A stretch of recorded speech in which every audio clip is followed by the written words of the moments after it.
अक्सर ये Young's double slit experiment अक्सर 5 मार्क्स में आता है। और 5 मार्क्स में इस तरह से आता है कि 3 मार्क्स के लिए तो आपको डेरिवेशन दे दी जाती है, ड्राइव करो फ्रिंज विड्थ। और फिर 2 नंबर का एक या तो न्यूमेरिकल इस फॉर्मूले के ऊपर based, beta equals D lambda by D. ठीक है, न्यूमेरिकल मैं कराता ही नहीं हूँ। फॉर्मूला अगर आपको याद है, फॉर्मूले में अगर पता है कि बीटा का मतलब क्या है, कैपिटल डी का मीनिंग क्या है, लैम्डा का मीनिंग क्या है, तो सिर्फ वैल्यू सब्स्टिट्यूट करनी होती है और कुछ भी नहीं। और अगर यही नहीं पता कि बीटा क्या है, कैपिटल डी क्या है, स्मॉल डी क्या है, लैम्डा क्या है, तो सर मारे जाओ, होने वाला नहीं कुछ भी। या तो न्यूमेरिकल आता है या फिर एक एक नंबर के दो छोटे छोटे क्वेश्चंस आते हैं। Tag tag question.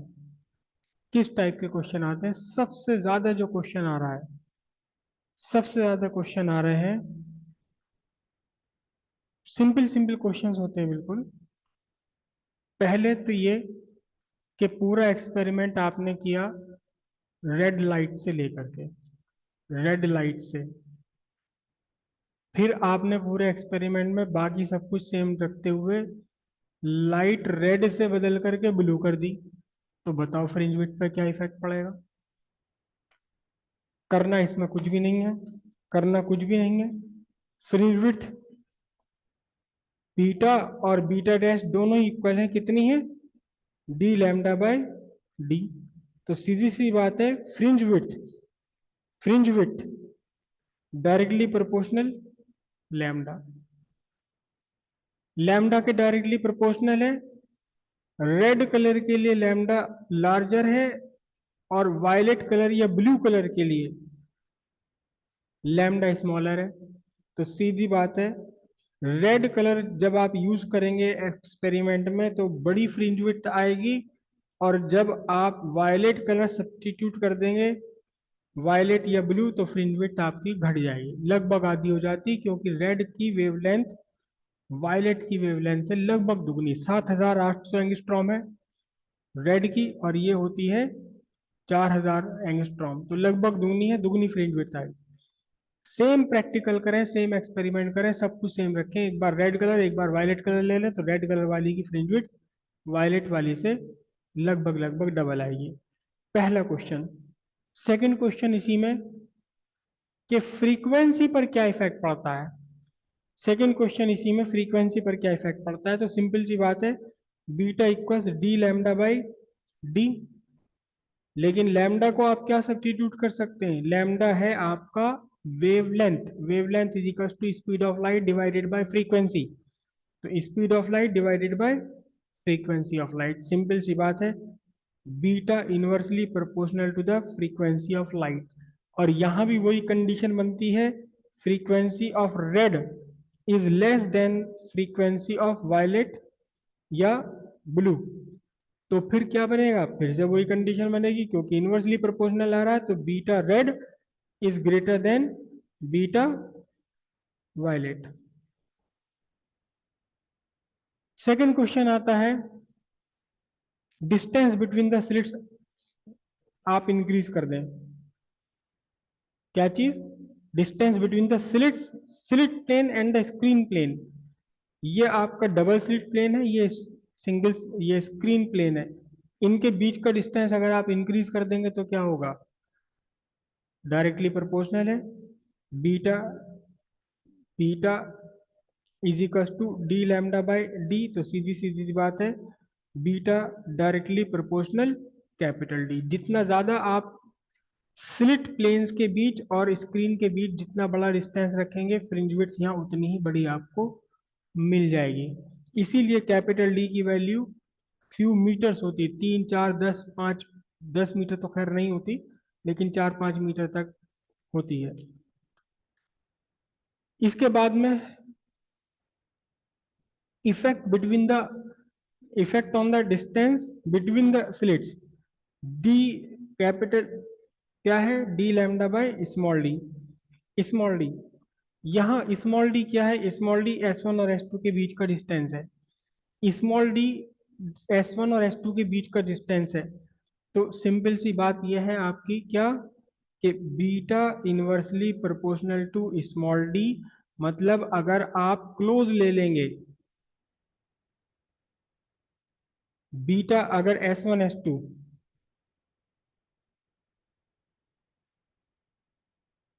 closer the S1 and S2, what larger is the fringe width। लेकिन यहां फिर एक और कॉम्प्लिकेशन पैदा हो जाता है। क्वेश्चन आया बोर्ड में कि अगर S1 S2 के बीच डिस्टेंस बहुत ही कम कर दिया जाए तो पूरा फ्रिंज पैटर्न आपकी स्क्रीन पर से गायब हो जाएगा। अगर S1 S2 के बीच का डिस्टेंस बहुत ही कम कर दिया जाए तो फ्रिंज विड्थ, तो स्क्रीन पे से फ्रिंजेस बननी बंद हो जाएंगी, फ्रिंज पैटर्न ही खत्म हो जाएगा। या S1 S2 के बीच का डिस्टेंस बहुत बड़ा कर दिया जाए, ये 1 मिलीमीटर या इससे भी कम का डिस्टेंस होता है S1 S2 के बीच में। अगर ये 1 सेंटीमीटर, 1.5 सेंटीमीटर, 2 सेंटीमीटर कर दिया जाए तो भी फ्रिंज पैटर्न खत्म हो जाएगा, स्क्रीन पर आपको फ्रिंज पैटर्न नहीं मिलेगा। दोनों का एक्सप्लेनेशन यहीं से निकल कर आता है, दोनों का एक्सप्लेनेशन यहीं से आता है। क्या? If D is too small, अगर बहुत छोटा हो जाए डी, ध्यान से देखिए, अगर ये डिस्टेंस S1 S2 के बीच का डिस्टेंस डी छोटा होता चला जाए तो ये जो फ्रिंज विड्थ है ये बढ़ती चली जाएगी, यानी कि फर्स्ट प्राइमरी मैक्सिमा हो सकता है यहाँ बने। जितना छोटा करते चले जाओगे इनके बीच की चौड़ाई, इनके बीच का गैप बढ़ता चला जाएगा। और अगर आपने ये बहुत ही छोटा कर दिया तो ऐसा भी पॉसिबल है कि आपकी जो पूरी स्क्रीन है उस पूरी स्क्रीन पर केवल प्राइमरी मैक्सिमा रह गया, बाकी आपका सेकेंडरी मैक्सिमा, फर्स्ट वो सॉरी मिनिमा और फर्स्ट सेकेंडरी मिनिमा ये सब स्क्रीन के बाहर निकल गए। आपकी स्क्रीन इतनी बड़ी है ही नहीं, ये सामने आपके स्क्रीन यहाँ लगी हुई है, अगर मैं बहुत ज्यादा जूमिंग कर दूं तो स्क्रीन के बाहर निकल जाएगा वो चीज। तो अगर स्मॉल डी की वैल्यू बहुत छोटी कर दी जाए तो फ्रिंज विड्थ इतनी ज्यादा बढ़ जाएगी कि पूरी की पूरी स्क्रीन प्राइमरी मैक्सिमा से ही ऑक्यूपाई हो जाएगी और फ्रिंज पैटर्न डिसअपियर हो जाएगा। इन द कॉन्ट्रेरी, अगर S1 S2 के बीच का डिस्टेंस काफी बड़ा है तो फ्रिंज विड्थ छोटी छोटी होंगी, यानी ये बिल्कुल पास बनेगी, फिर पास बनेगी, और ये इतनी क्लोज आ सकती हैं कि हम इनको डिफ्रेंशिएट ही ना कर पाए, पता ही ना चले कि कहाँ ब्राइट है और कहाँ डार्क है। उस केस में भी पूरी की पूरी स्क्रीन यूनिफॉर्मली इल्यूमिनेटेड दिखाई देगी। ठीक है, तो if D is too small, the fringe width may be so large that the entire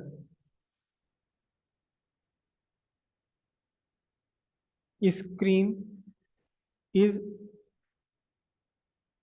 occupied by primary maxima. If D is too large तो क्या होगा? Fringe width is fringe width may be so small that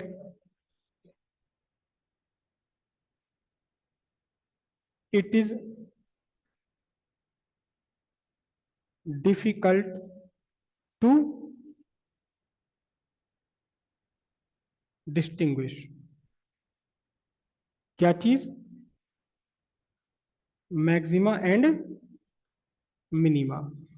in both the cases, in both the cases screen appear to be uniformly illuminated and fringe pattern disappear. एक और question इसमें आता है, एक और क्वेश्चन इसमें आता है क्या कि आपने पूरा प्रैक्टिकल किया, फ्रिंज विड्थ बना ली, सब कुछ ठीक चल रहा है, आपने पूरा का पूरा एपरेटस पानी में डुबो दिया, एस भी डुबो दिया, S1 S2 भी डुबो दिया, स्क्रीन भी डुबो दिया, सब कुछ पूरा का पूरा एपरेटस पानी में।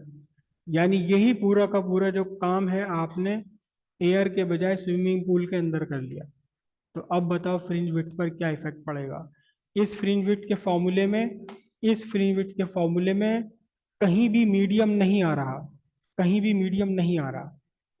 फ्रिंज विड्थ का फॉर्मूला है beta equals D lambda by D.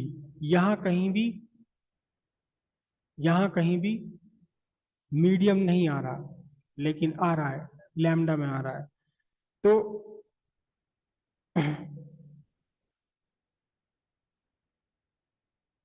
if the whole apparatus is dipped in a liquid, अगर लिक्विड में डुबो दिया जाए, पानी नहीं किसी भी लिक्विड में डुबो दिया जाए, तो beta in air equals D lambda in air upon small D. और जब लिक्विड में डुबो दिया तो beta liquid is equal to D by D lambda in liquid.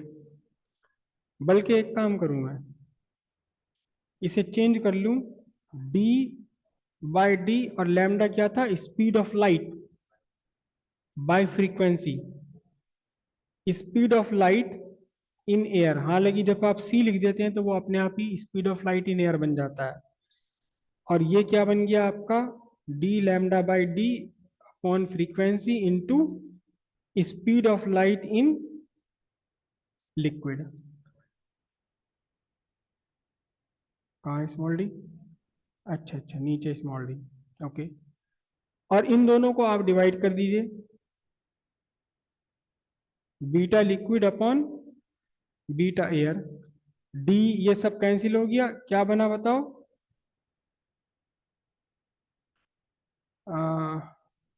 B V liquid upon C in air, और ये 1 अपॉन रिफ्रैक्टिव इंडेक्स हो गया। Speed of light in air divided by speed of light in medium is the refractive index of liquid with respect to air.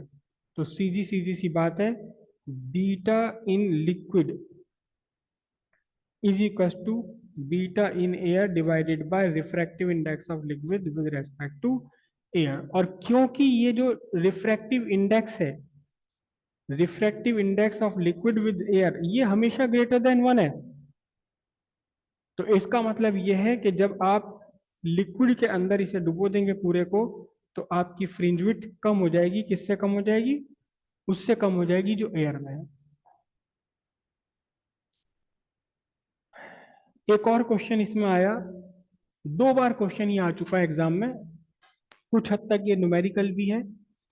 क्या है कि अभी ये यहां आपका, आपने S1 S2 को इस तरह से एडजस्ट किया हुआ है कि ये S से सेम डिस्टेंस पर रहे, जितना डिस्टेंस S से S1 है उतना ही डिस्टेंस S से S2 है, ठीक है। आपने इस प्रैक्टिकल में क्या किया हुआ है कि S से S1 की डिस्टेंस और S से S2 की डिस्टेंस दोनों को इक्वल रखा हुआ है। 2 बार एग्जाम में क्वेश्चन ऐसा आ गया कि ये अनइक्वल है, S1 S से S1 की डिस्टेंस और S से S2 की डिस्टेंस अनइक्वल है, और उस अनइक्वलिटी की न्यूमेरिकल वैल्यू दे रखी थी लैम्डा बाई 4। दोनों ही बार सेम क्वेश्चन था, दोनों ही बार लैम्डा बाई 4 था उसमें।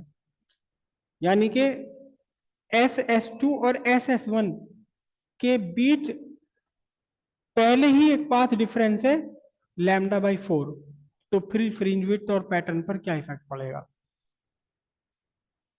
समझ आई बात। अभी इस केस में आपका जो अभी जो डेरिवेशन करा है SS1 माइनस SS2 जीरो है। SS1 के बीच का डिस्टेंस और SS2 के बीच का डिस्टेंस दोनों जीरो है, दोनों इक्वल है, तो इनका डिफरेंस कितना आ गया? जीरो।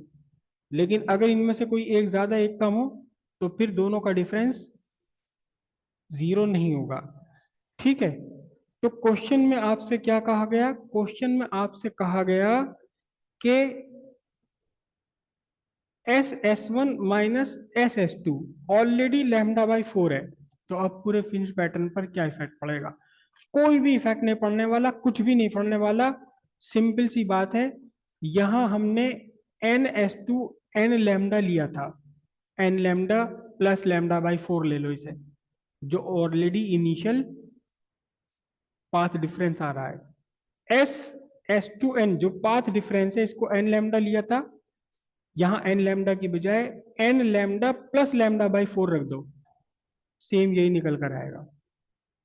ऐसे ही अगले वाले में यहां हमने पाथ डिफरेंस लिया था odd multiple of lambda by 2, तो यहां प्लस में लैम्डा बाई 4 और रख दो।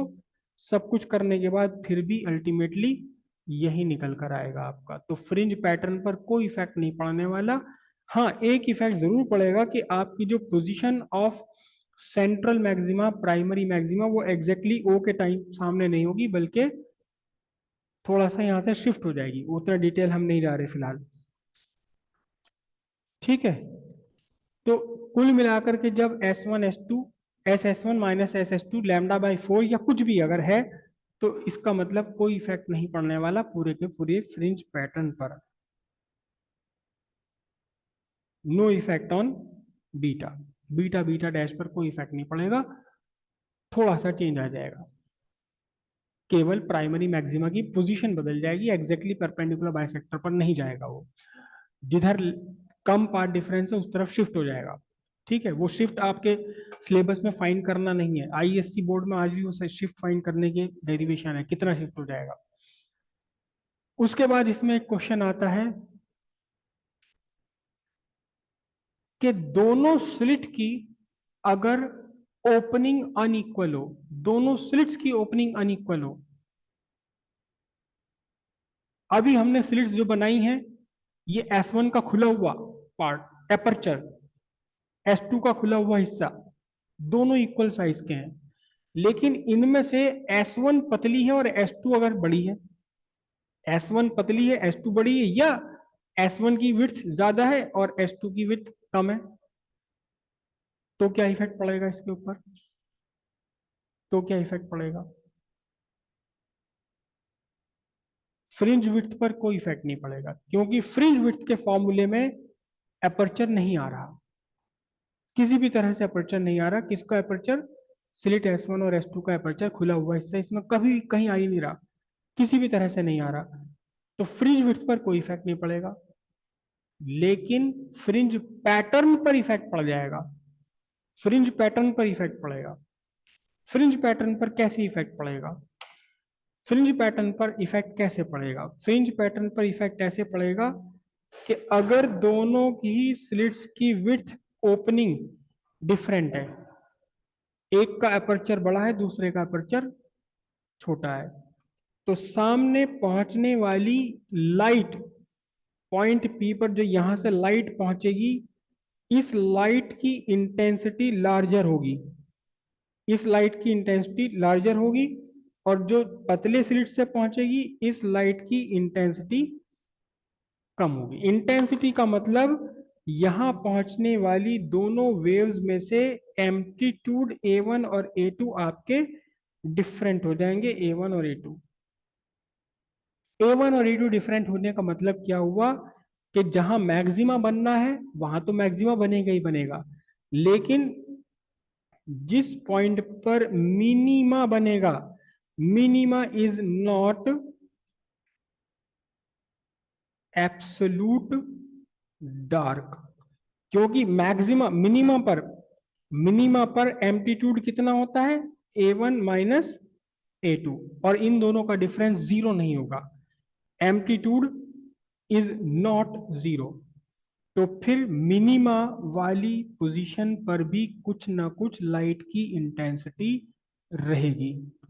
मैक्सिमा मिनिमा सारे बनेंगे, फ्रिंज विड्थ कोई फर्क नहीं पड़ेगा, लेकिन फ्रिंज पैटर्न पर इफेक्ट आएगा क्या, कि मिनिमा एब्सोल्यूट डार्क नहीं होगा। यहां पर, यहां इस जगह कोई भी लोकेशन आपको ऐसी नहीं मिलेगी जहां एब्सोल्यूट डार्क आ जाए, एम्पलीट्यूड जीरो हो जाए, इंटेंसिटी जीरो नहीं होगी कहीं भी। मिनिमा बनेंगे, मैक्सिमा बनेंगे, लेकिन मिनिमा पर एब्सोल्यूट डार्क नहीं बनेगा। एक और क्वेश्चन इसमें आया, एक और क्वेश्चन इसमें आता है। क्या आता है क्वेश्चन, बस थोड़ा सा एक हल्का सा आइडिया ही आपको देना है, उसका डिटेल नहीं है, उम्मीद भी नहीं है कि आपके सिलेबस में ये कहीं आ जाए। इस क्वेश्चन एक आया कि अगर दोनों स्लिट में से, अगर दोनों स्लिट में से, दोनों स्लिट आपकी आइडेंटिकल है, सब कुछ ठीक है, बढ़िया है, यहां आपका वो स्लिट है एस, ये स्लिट है एस, और ये आपकी एस वन, ये आपकी एस टू।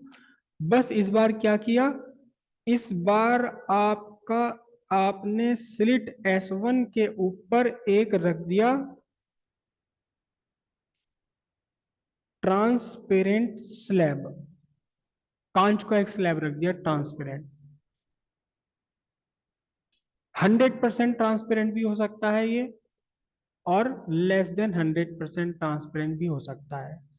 अगर ये 100% ट्रांसपेरेंट है तो क्या इफेक्ट पड़ेगा, कोई इफेक्ट नहीं पड़ने वाला। बस डिफरेंस क्या आएगा, जो आपका प्राइमरी मैक्सिमा है, प्राइमरी मैक्सिमा वो उस साइड शिफ्ट हो जाएगा जिस साइड आपने, जिस साइड आपने स्लिट स्लिट को कवर किया है ट्रांसपेरेंट स्लैब से। कितना शिफ्ट हो जाएगा ये डिपेंड करेगा कि इस ट्रांसपेरेंट स्लैब की थिकनेस कितनी है, प्लस इस मटेरियल का रिफ्रैक्टिव इंडेक्स क्या है। जितना ज्यादा रिफ्रैक्टिव इंडेक्स होगा उतना ही ज्यादा शिफ्ट हो जाएगा, जितनी बड़ी विड्थ थिकनेस होगी उतना ही ज्यादा शिफ्ट हो जाएगा। प्राइमरी मैक्सिमा यहां बनेगा, ये आपका फर्स्ट सेकेंडरी मैक्सिमा, फिर उसके ऊपर क्या होगा, सेकंड सेकेंडरी मैक्सिमा। इसमें यहां आपका first primary, first secondary maxima, फिर नीचे आके क्या बनेगा, ये second secondary maxima. Primary maxima पूरा फ्रिंज पैटर्न शिफ्ट हो जाएगा उस स्लिट की तरफ को जिधर आपने इसे कवर किया हुआ है।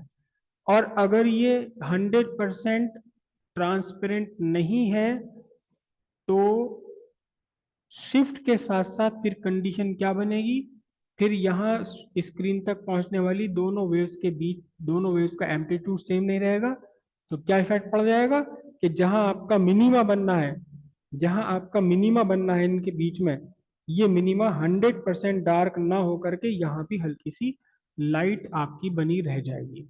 अगर ये 100% ट्रांसपेरेंट नहीं है तो S1 से चलने वाली वेव का एम्पलीट्यूड डिक्रीज हो जाएगा, S2 से चलने वाली वेव का एम्पलीट्यूड सेम बना रहेगा, एम्पलीट्यूड्स में डिफरेंस आएगा। तो फिर मैक्सिमा जहां बनेगा वहां तो इंटेंसिटी बढ़नी ही बढ़नी है, लेकिन जहां मिनिमा बनेगा वहां इंटेंसिटी जीरो नहीं रहेगी, जीरो से थोड़ी सी ज्यादा हो जाएगी।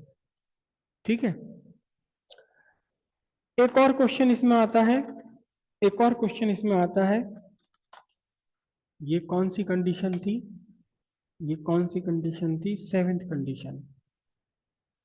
जितनी भी पॉसिबिलिटीज है क्वेश्चंस की सारी आपके सामने बता रहा हूं। ये वाला क्वेश्चन आज तक कभी भी एग्जाम में, कभी भी बोर्ड में नहीं आया है, आज तक कभी भी नहीं आया इस तरह का, ये स्लिट से ढक दिया जाए, आने के चांस है। एक और क्वेश्चन इसमें जो एग्जाम में आ चुका है और चांस है आने के, क्या है चांस आने के, if monochromatic light is replaced by white light, monochromatic light use ना करके व्हाइट लाइट यूज कर ले तो क्या होगा। इससे पहले तो हमें समझना पड़ेगा कि मोनोक्रोमेटिक लाइट क्या है। इस पूरे प्रैक्टिकल में, इस पूरे यंग्स डबल स्लिट एक्सपेरिमेंट में आपने जो यहाँ लाइट यूज करनी है वो मोनोक्रोमेटिक लाइट है। अगर आपके पास मोनोक्रोमेटिक लाइट का सोर्स नहीं है तो बनाना पड़ेगा उसे जबरदस्ती फिल्टर्स लगा करके। तो अब ये मोनोक्रोमेटिक लाइट क्या है? मोनोक्रोमेटिक लाइट एक ऐसी लाइट है जिसमें केवल एक ही वेवलेंथ है। मतलब अगर आपने यहां से रेड कलर की लाइट इंसिडेंट कराई है तो उस स्क्रीन तक पहुंचने वाली लाइट में केवल रेड कलर की लाइट है, ना ग्रीन है, ना ब्लू है, ना येलो है, कुछ और नहीं है। तो मोनोक्रोमेटिक लाइट किसे बोलते हैं हम? मोनोक्रोमेटिक लाइट का मतलब है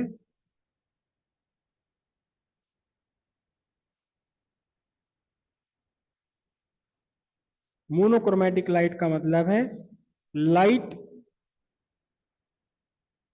कंटेनिंग वन कलर ओनली, यानी कि सिंगल वेवलेंथ,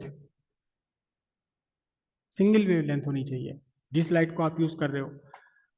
हमारी नॉर्मल लाइफ में जितने भी लाइट के सोर्सेज हैं, चाहे सूरज है या छोटी सी मोमबत्ती है, मोनोक्रोमेटिक नहीं है कोई भी।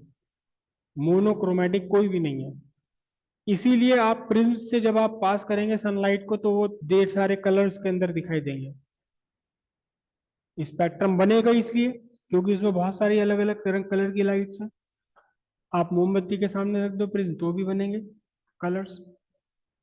मोनोक्रोमेटिक लाइट का मतलब होता है जिसमें केवल एक ही कलर की लाइट है। और ऐसे दो सोर्स हमारी लाइफ में है।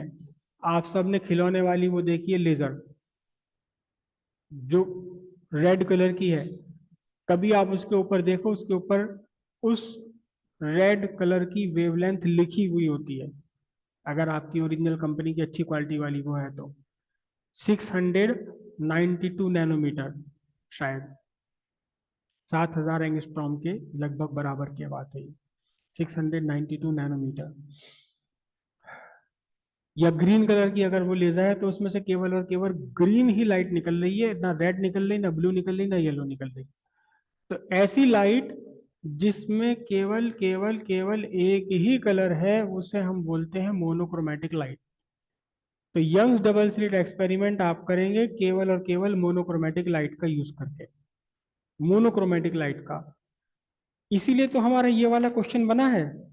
कौन सा? ये क्वेश्चन कि अगर रेड लाइट यूज ना करके वायलेट कलर की लाइट यूज कर लें तो फ्रिंज विड्थ कम हो जाएगी। इसके कॉन्ट्रेरी वायलेट कलर के से आपने प्रैक्टिकल किया, आपने फिर बदल के रेड कलर लाइट लिख ली, ले ली, तो फिर फ्रिंज विड्थ बढ़ जाएगी। दोनों ही केस में मोनोक्रोमेटिक है, या तो मोनोक्रोमेटिक रेड या मोनोक्रोमेटिक वायलेट, या मोनोक्रोमेटिक ग्रीन या मोनोक्रोमेटिक रेड। अब क्वेश्चन ये होता है कि अगर मोनोक्रोमेटिक लाइट ना मिले और व्हाइट लाइट ले ली जाए तो क्या होगा? तो क्या होगा? मोस्ट प्रोबेबल है क्वेश्चन आना, ये क्वेश्चन आना मोस्ट प्रोबेबल है। सिंपल सी बात है कि अगर आपकी व्हाइट लाइट है तो white light contains all the colours, red से लेकर के वायलेट तक।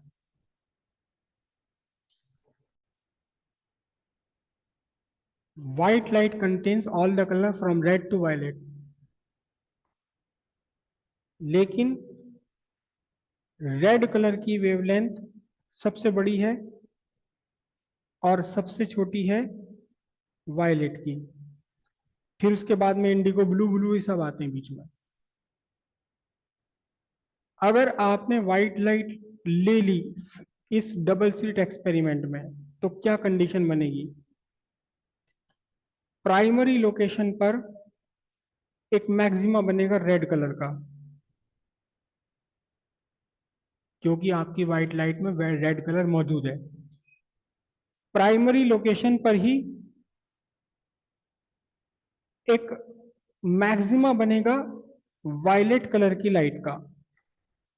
लेकिन वायलेट कलर की लाइट की वेवलेंथ कम है,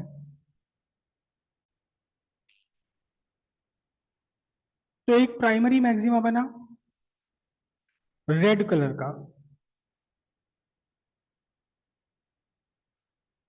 ये आपका प्राइमरी मैक्सिमा हो गया।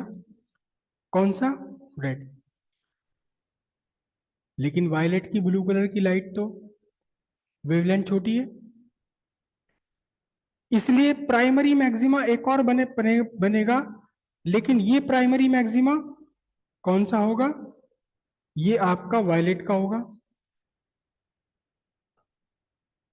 और बाकी जितने भी कलर हैं व्हाइट लाइट्स में, व्हाइट लाइट में जितने भी कलर्स हैं उन सबके भी अपने अपने मैक्सिमा बनेंगे सेंट्रल पर, प्राइमरी मैक्सिमा। अगर मैं ग्रीन कलर लूं तो ग्रीन कलर का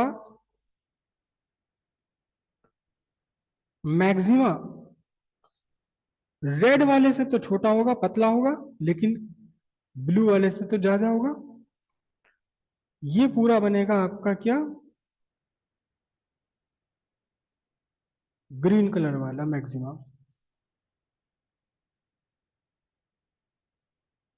ये मैक्सिमा बन गया किसका, ग्रीन कलर का। ये प्राइमरी मैक्सिमा कौन सा वाला हो गया, ग्रीन का। इसका मतलब प्राइमरी मैक्सिमा एक नहीं है बल्कि बहुत सारे हैं, जिसमें से सबसे ज्यादा वाइड है रेड, सबसे कम विड्थ है वायलेट की। अब यहां आप देखें ध्यान से, ये प्राइमरी मैक्सिमा का सेंटर हो गया। This is the centre of primary maxima, जो मैंने अभी डार्क लाइन बना दी। इस सेंटर पर रेड कलर भी आ रहा है, ग्रीन भी आ रहा है, येलो भी आ रहा है, वायलेट भी आ रहा है, सारी कलर आ रहे हैं। लेकिन इसके जो किनारे हैं वहां केवल रेड कलर ही पहुंच पा रहा है, क्योंकि रेड कलर की फ्रिंज विड्थ सबसे बड़ी है। तो अब कुल मिलाकर के क्या डिफरेंस हुआ, बहुत ध्यान से समझिएगा। फिर वही मैं अपना मजाक बनवाता रहूं बार बार आप सबकी नजरों में, ये किताबों में डिस्कस नहीं है, कुछ और लिखा हुआ है वहां। क्या रिजल्ट निकला इसका, यहां देखिए सेंटर पर, प्राइमरी मैक्सिमा के सेंटर पर रेड से लेकर वायलेट तक सब पहुंच रहे हैं। तो जहां सारे कलर पहुंच रहे हैं वहां क्या होगा, व्हाइट। एक्चुअल में पूरा व्हाइट नहीं होता, 100% व्हाइट नहीं है, क्योंकि रेड कलर ज्यादा एरिया में डिस्ट्रीब्यूटेड है, तो रेड की इंटेंसिटी पर यूनिट एरिया यहाँ कम है। और वायलेट कम एरिया में डिस्ट्रीब्यूटेड है, तो वायलेट की इंटेंसिटी पर यूनिट एरिया यहाँ लार्जर है। तो इसका जो सेंट्रल रीजन है, central region of primary maxima is bluish white. White तो है लेकिन थोड़ा सा इसमें ब्लू कलर का टिंट होगा। है तो व्हाइट ही लेकिन हल्की सी ब्लू की झलक होगी। लेकिन किनारे कैसे होंगे, विद रेड एजेस। किनारे इसके कैसे होंगे, किनारे इसके रेड होंगे। ठीक है, ये तो प्राइमरी मैक्सिमा की बात आई। अब सेकेंडरी मैक्सिमा का क्या होगा। सेकेंडरी मैक्सिमा देखो ध्यान से आप, जितना ये विड्थ है किसकी, रेड की, उतनी विड्थ छोड़ दो ऊपर यहां। तो यहां से क्या शुरू होगा, ये शुरू होगा आपका first secondary maxima of red colour. ठीक है, ज्यादा छूट गई मुझसे यहां तक। अब ये आपकी क्या है, ये फ्रिंज कौन सी है, ब्लू वायलेट। हालांकि मैंने कुछ ज्यादा ही पतली बना दी, इतनी पतली नहीं होती, यहां तक बनेगी, आधी होनी है ना। तो अब क्या बना, अब जितनी विड्थ है इस ब्लू की वायलेट की, उतनी विड्थ उतनी ही खाली जगह छोड़ करके डार्क के लिए ये कौन सी आ गई, ये आपकी कौन सी आ गई, ये वायलेट आ गई, वायलेट आ गई। और ग्रीन की अगर मैं बनाऊंगा तो ग्रीन की कहां बनेगी, ग्रीन की ए यहां तक बन जाएगी, ये ग्रीन बन गई। तो अब फर्स्ट सेकेंडरी मैक्सिमा के अंदर वाले किनारे पर सारे कलर पहुंच रहे हैं, बाहर वाले किनारे पर केवल रेड कलर पहुंच रहा है। ठीक है, तो अब यहां क्या बना आपका, first secondary maxima. First secondary maxima कैसा,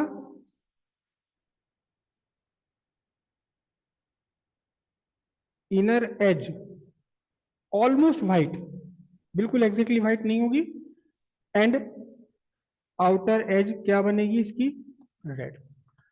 प्राइमरी मैक्सिमा की दोनों सिरे रेड और बीच में ब्लूइश व्हाइट, लेकिन फर्स्ट सेकेंडरी मैक्सिमा की अंदर वाला सिरा ऑलमोस्ट व्हाइट क्योंकि वहां सारे कलर पहुंच गए, और बाहर वाला सिरा रेड इसका। उसके बाद सेकंड सेकेंडरी मैक्सिमा आएगा ही नहीं। फर्स्ट सेकेंडरी मैक्सिमा आता है, उसके बाद सेकंड सेकेंडरी मैक्सिमा आएगा ही नहीं। क्यों नहीं आएगा? क्योंकि जहां आपका डार्क पड़ रहा है रेड का, वहीं किसी और कलर का ब्राइट पड़ जाएगा, ग्रीन का या किसी और का ब्राइट पड़ जाएगा, तो उसके बाद फ्रिंज पैटर्न आपका डिसअपियर हो जाएगा। क्यों? क्योंकि किसी एक कलर की डार्क फ्रिंज दूसरे कलर की ब्राइट फ्रिंज से ओवरलैप हो जाएगी। फर्स्ट सेकेंडरी मैक्सिमा ही दिखाई देता है, सेकंड सेकेंडरी मैक्सिमा पता नहीं चलता कहाँ है। क्यों भाई? मैक्सिमा कब पता चलेगा? डार्क और ब्राइट, डार्क और ब्राइट हो, पता चला एक एक कलर का जो डार्क रीजन है वो किसी दूसरे कलर के ब्राइट रीजन से ऑक्यूपाई हो गया, तो हमें अंधेरा कहीं दिखाई नहीं देगा, तो पूरा का पूरा फ्रिंज पैटर्न फिर उसके बाद में डिसअपियर हो जाता है। और अगर बहुत बढ़िया कर लिया जाए तो ज्यादा से ज्यादा नहीं दिखाई देती। सेकंड फर्स्ट सेकेंडरी मैक्सिमा तो दिखाई देता है, सेकंड सेकेंडरी मैक्सिमा, और उसके बाद फिर पूरी की पूरा जो फ्रिंज पैटर्न है वो धुंधला हो जाता है। धुंधले को क्या वर्ड मैं बोलूं? ब्लर। ब्लर, जैसे आपकी फोटो ब्लर होती है ऐसे पूरा का पूरा फ्रिंज पैटर्न ब्लर हो जाता है। तो प्राइमरी मैक्सिमा दिखाई देगा, फर्स्ट सेकेंडरी मैक्सिमा, उसके बाद में कोई भी मैक्सिमा नहीं दिखाई देगा। ठीक है। इसके अलावा दो क्वेश्चन और बहुत इंपॉर्टेंट है। पहली, मोनोक्रोमेटिक लाइट। मोनोक्रोमेटिक लाइट का मतलब क्या है? A light which contain one colour only, single wavelength only. ठीक है। Second, coherent sources. बहुत इंपॉर्टेंट क्वेश्चन है कोहेरेंट सोर्सेज। क्या है coherent sources? Two sources of light or wave having a constant phase difference between them are coherent। अगर चाहो तो लिख लो इस चीज को। वैसे तो वर्ड कोहेरेंट यूज किया जाता है लाइट के लिए, लेकिन लाइट के अलावा कोई भी दो सोर्सेज अगर हों ऐसे जिनके बीच में एक फेज डिफरेंस कांस्टेंट बना रहे, उसे हम बोलेंगे कोहेरेंट सोर्सेज। ठीक है। तो हेडिंग डाल दीजिए coherent sources. Coherent sources.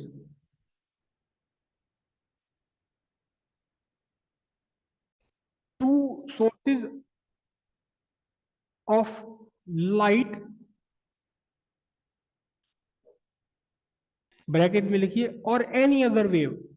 Wave ये कोहरेंसी साउंड में भी हो सकती है, किसी और वेव में भी हो सकती है, पानी की लहरों पर भी हो सकती है, कहीं भी हो सकती है कोहरेंसी।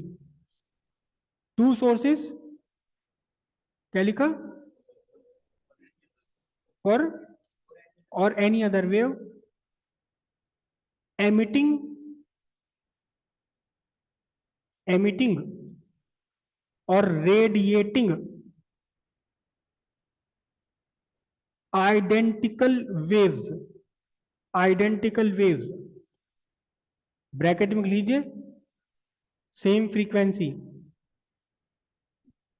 मीडियम सेम है तो फिर तो वेवलेंथ तो सेम हो ही जाएगी अपने आप, सेम फ्रीक्वेंसी होने से, है ना। और क्या लिखा? रेडिएटिंग आइडेंटिकल वेव, ब्रैकेट में same frequency, having a constant phase difference between them, having a phase constant phase difference between them, चाहे वो फेज डिफरेंस जीरो हो या जीरो के अलावा कुछ और हो, लेकिन वो कांस्टेंट फेज डिफरेंस होना चाहिए। ठीक है। एक कंडीशन और है, लेकिन वो कंडीशन कोहेरेंसी की कंडीशन नहीं है, वो केवल एक प्रीफरेंस है, कोहेरेंसी की कंडीशन नहीं है। क्या?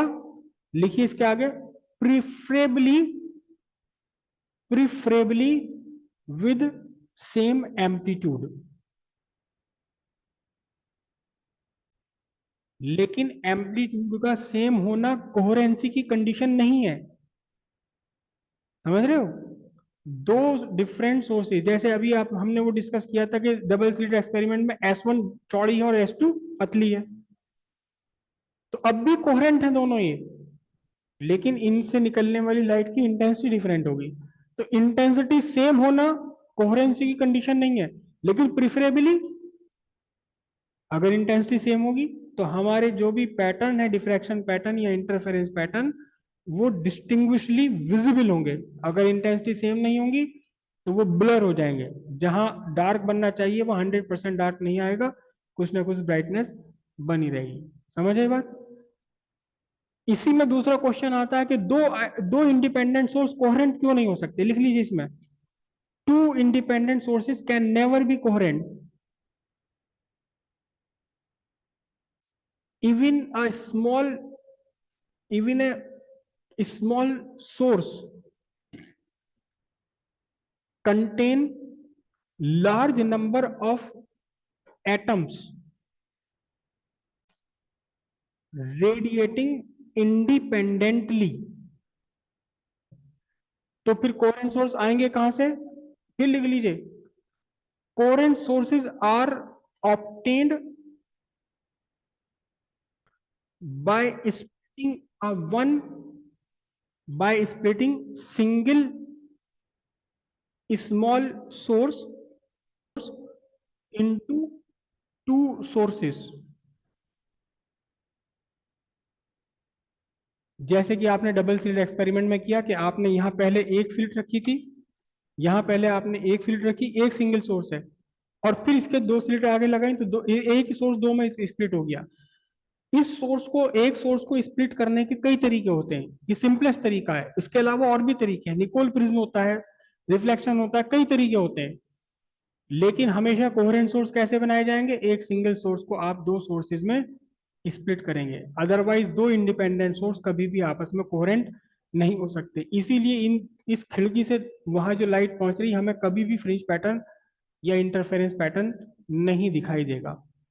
कोहेरेंट सोर्स होना जरूरी है सस्टेन्ड इंटरफेरेंस के लिए। सस्टेन्ड इंटरफेरेंस का मीनिंग, जहां जो बन रहा है वो टाइम के साथ चेंज ना हो। यहां मिनिमा बन रहा है, यहां जहां यहां मैक्सिमा बन रहा है तो मैक्सिमा ही बना रहे, यहां मिनिमा बन रहा है तो मिनिमा ही बना रहे, टाइम के साथ ये चेंज ना हो, तब आप इसे क्या कहेंगे? सस्टेन इंटरफेरेंस है। और अगर ये इंटरफेरेंस टाइम के साथ चेंज होता है तो सस्टेन्ड नहीं है। ये जो आपने यहाँ फ्रिंज विड्थ फाइंड करी है डी लैम्डा बाई डी, ये जो फ्रिंज विड्थ है डी लैम्डा बाई डी, चाहे डार्क की है ब्राइट की है, ये लीनियर विड्थ कहलाती है। कौन सी? यहां से यहां तक की विड्थ लीनियर विड्थ है ये। इसी को एंगुलर विड्थ से कैसे रिप्रेजेंट करेंगे? ये जो डिस्टेंस है इसे डिवाइड कर दीजिए, because angle is equal to arc upon radius. ये छोटा सा आर्क बन गया, ये पूरी रेडियस बन गई। तो एंगुलर विड्थ कितनी होगी? डार्क की भी और ब्राइट की भी एंगुलर विड्थ होगी lambda by D, capital D उसमें से कैंसिल हो जाएगा, और फिर यहाँ यूनिट हो जाएगी उसकी radian, lambda by small D angular width हो जाएगी। और बाकी एंगुलर विड्थ के भी सब कुछ वही वेरिएशन है जो वेरिएशन किसके हैं? लीनियर विड्थ के। जो क्वेश्चन लीनियर विड्थ पे, वही सारे के सारे क्वेश्चन एंगुलर विड्थ पर है, और कोई डिफरेंस नहीं है। हाँ, एक डिफरेंस आ गया कि अगर आप स्लिट प्लेन और स्क्रीन के बीच का डिस्टेंस वेरी करते हैं तो लीनियर विड्थ तो चेंज होगी क्योंकि इसमें कैपिटल डी आ रहा है, लेकिन एंगुलर विड्थ में कैपिटल डी खत्म हो गया, एंगुलर विड्थ चेंज नहीं होगी। बस इतना सा डिफरेंस है ये, ठीक है? ये आपने यहाँ प्रैक्टिकल बनाया। इसकी जो ओपनिंग है, इसका एपर्चर, एस का जो अपर्चर है, खुला हुआ हिस्सा, इसको मैं कैपिटल एस से लिख रहा हूं। नहीं, ये जो आपकी सोर्स स्लिट है, इस स्लिट की विड्थ है स्मॉल एस, और सोर्स स्लिट से डबल स्लिट्स के बीच का डिस्टेंस है कैपिटल एस। सोर्स स्लिट की विड्थ है स्मॉल एस। सोर्स स्लिट होता है जिस एक सिंगल स्लिट से आपने बाइफरकेट किया है, ठीक है? तो सस्टेन इंटरफेरेंस के लिए एक कंडीशन और आती है आपकी, small S by capital S must be less than lambda by D. Small S क्या है? स्मॉल एस आपकी क्या है? Width of source slit. और कैपिटल एस क्या है? कैपिटल एस है आपका distance between source slit and double slit. ठीक है, ये कंडीशन भी फुलफिल होनी चाहिए सस्टेन इंटरफेरेंस के लिए।